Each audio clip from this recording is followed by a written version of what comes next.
Halo, hari ini saya akan membicarakan mengenai tindakan deep plane facelift. Apa itu deep plane?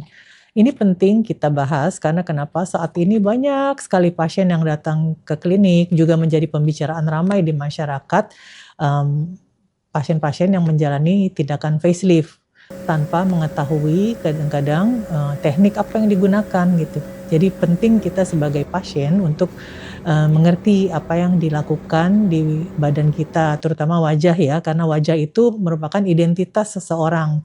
Jangan sampai kita menjalani tindakan tanpa pengetahuan yang baik, sehingga hasilnya pun akan tidak optimal, bahkan harus dikerjakan berkali-kali untuk perbaikan dan kadang menimbulkan cacat yang cukup permanen. Nah, untuk itu kita akan bahas satu persatu ya tentang deep plane facelift. Jadi sebelum kita membahas tentang deep plane, kita harus mengerti bahwa ternyata facelift itu tindakan yang sudah lama sekali dikerjakan ya. Jadi dari tahun 70-an sudah ada, bahkan sebelum itu ya sudah dikerjakan untuk tarik wajah. Bahkan dari abad ke-20 ya sudah mulai dikerjakan pada mengambil sedikit sebagian kulit di wajah dan itu merupakan awal cikal bakal tindakan facelifting. Nah, kalau kita lihat artis-artis tahun 70-an itu rata-rata hasil facelifting-nya kan rata-rata tertarik ya, karena memang saat itu tindakannya banyak dikerjakan hanya dengan menggunakan tindakan skin only. Jadi kita ketahui seperti di gambar ini ya, wajah itu terdiri dari beberapa lapisan ya, mulai dari lapisan kulit yang paling luar ya, yang sering kita treatment dengan tindakan laser, tindakan pemberian krim, peeling ya. Dan itu ada lapisan lemak di bawahnya. Kebanyakan teknik yang lama itu hanya mengelupas daerah sini, daerah lemak ini di bawah kulit dan menariknya semaksimal mungkin dengan harapan wajah akan tampil lebih kencang. Tapi ternyata kan kita ketahui bahwa penuaan itu tidak hanya terjadi di daerah kulit saja, tapi termasuk sampai ke lapisan dalam, termasuk lapisan pelapis otot SMAS yang ditemukan tahun 70-an dan saat itu menjadi gold standard ya. Nanti kita akan bahas di video berikutnya. Dan kemudian lapisan yang sampai penuaan itu sampai ke lapisan tulang. Kita tahu kalau kita lihat nenek-nenek kita, oma-oma kita, rata-rata kan gusinya kesannya masuk ke dalam ya. Itu karena terjadi penyerapan tulang yang juga terjadi di daerah wajah. Nah, jadi memang kalau mengerti ini, kita tahu bahwa tindakan facelift saja dengan skin aja seperti ini tidak cukup. Nah, ini lapisan-lapisan di wajah ya. Jadi ada lapisan kulit, lapisan SMAS ya, dan lapisan otot dalam ya. Dan yang terakhir adalah lapisan di sini, lapisan periosteum dan tulang ya. Jadi periosteum itu lapisan pelapis tulang ya. Nah, di antara dari lapisan tulang ini sampai ke lapisan kulit itu ada struktur yang namanya ligamen. Itu jaringan khusus yang sangat kencang, yang sangat tebal, yang menahan, yang memegang si struktur-struktur yang di atasnya ya, dari tulang ke lapisan otot, lapisan SMAS sampai sini, sampai ke lapisan kulit ya. Jadi itu yang menjadi dasar tindakan deep plane. Jadi kalau kita lihat seperti pohon dia sebenarnya ya. Jadi lapisan ligamen itu seperti batang pohon yang besar ya. Jadi itu terletak di bawah SMAS. Nah, ini penting dalam tindakan facelift ini harus dibebaskan. Nah, jadi kalau kita tahu bedanya ada berapa jenis sih facelift. Nah, nanti kalau konsultasi harus tanyakan ke dokternya teknik apa yang digunakan ya. Jadi ada yang tindakan skin only, jadi hanya kulit saja. Jadi seperti contoh satu, jadi kulit aja yang ditarik, yang seperti disebutkan ya tadi ya. Jadi bawahnya tidak ditarik. Akibatnya apa? Wajah seperti kencang kulitnya, tapi nanti akan mungkin nggak sampai setahun 2 tahun juga dia akan kembali turun dan terjadi distorsi ya, jadi perubahan dari wajah, bahkan ada istilahnya seperti wajah yang tersambar angin ya, ya jadi kurang lebih seperti itu. Jadi itu sudah ditinggalkan ya. Terus ada yang smasplikasi. Jadi teknik smasplikasi ini contohnya dia hanya melipat aja dari sini si lapisan otot itu ya. Jadi seperti ini ya, tanpa membebaskan si ligamen tadi. Jadi kan tidak maksimal ya, karena tidak bisa, dia bergeraknya hanya terbatas. Dan kulitnya pun cukup dibuka cukup luas ya. Jadi hasil ini tidak akan bertahan lama. Dan teknik yang ketiga tadi adalah teknik SMAS. Kita ketahui di tahun 70-an itu kan sudah ditemukan ya bahwa ada struktur dalam yang paling penting yaitu SMAS. Itu harus dilakukan sesuatu ya, dimanipulasi, dioperasi supaya hasilnya tahan lama.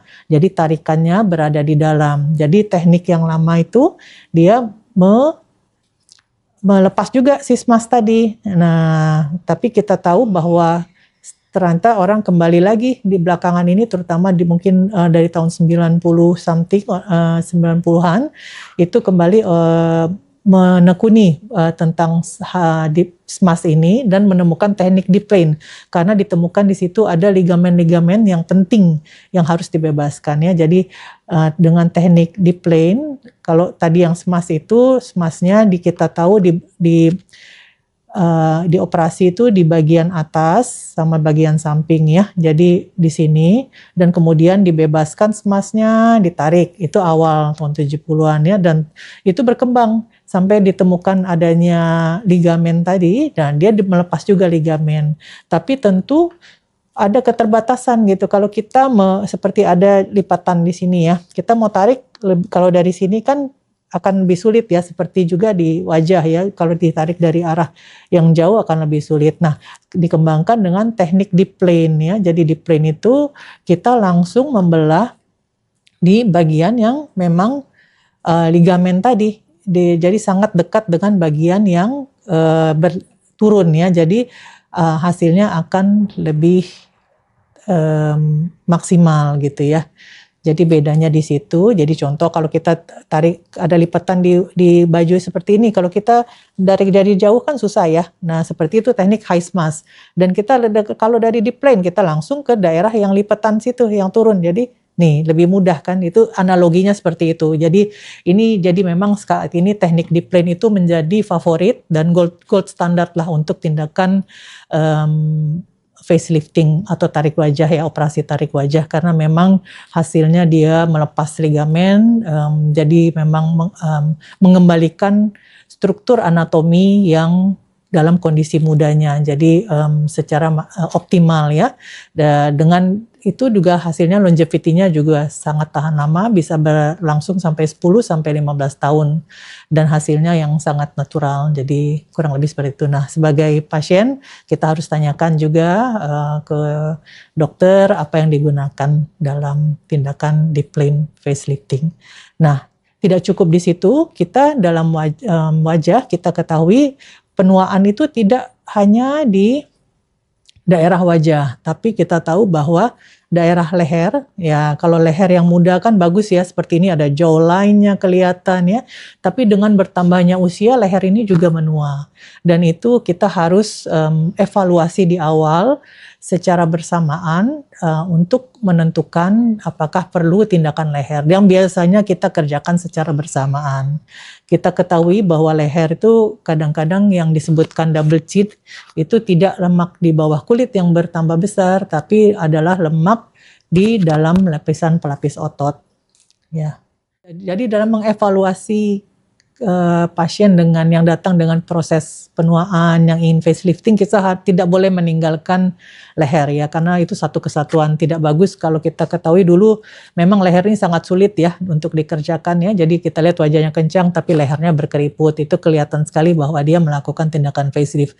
Tapi memang dalam 10-15 tahun terakhir ini terjadi perkembangan yang luar biasa dengan teknik dan pengetahuan mengenai aging neck, jadi penuaannya pada leher dan struktur anatominya dan apa yang harus dikerjakan, sehingga leher ini menjadi salah satu kesatuan dengan tindakan deep plane kebanyakan pada banyak pasien ya. Jadi memang masalah di leher kebanyakan orang karena pelemahan juga otot platisma di leher sini. Nah itu satu kesatuan dari SMAS itu, dari wajah sampai ke leher sampai ke tulang belikat kita. Jadi makanya lebih baik memang kalau sudah terjadi tanda awal dari proses penuaan di leher, kita kerjakan secara bersamaan. Nah kadang-kadang lehernya juga kelihatan besar nih, contoh pada pasien ini. Ini kalau kita lihat seringkali bukan hanya masalah di lemak di bawah kulit, tapi dia lemak di bawah otot. Pada orang yang tua, kalau 40-an ke atas, kalau kita hanya mengerjakan tindakan liposuction saja, sedot lemak di daerah leher, di area dagu situ, mengharapkan adanya kontur, tidak dapat mengatasi masalah secara sempurna. Kenapa?